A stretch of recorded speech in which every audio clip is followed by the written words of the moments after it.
I'm Shelley Turner with the Builderall team. In this video, we're going to learn how to add departments into your Worckie company.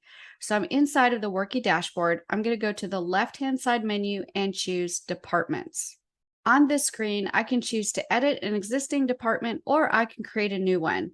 So let's create a new department. I'm going to go up the top, the green button that has the plus sign and says Department. I'm going to click that, and that allows me to create a new department. So I'm going to type in a name and then click Create. And now I've created a new department. In either one of these departments, I have several different items that I can use to be able to add members and edit the department. So on the right-hand side, I've got a mini toolbar. The first icon is so I can add members to this department.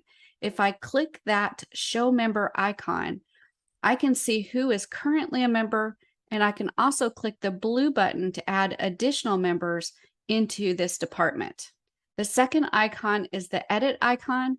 I can click that to edit the name of the department or to add additional members. The third icon is the delete icon. That allows you to delete the department.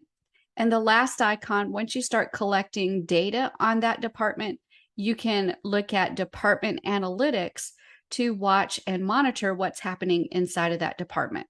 So that's how you add new departments inside of Worckie.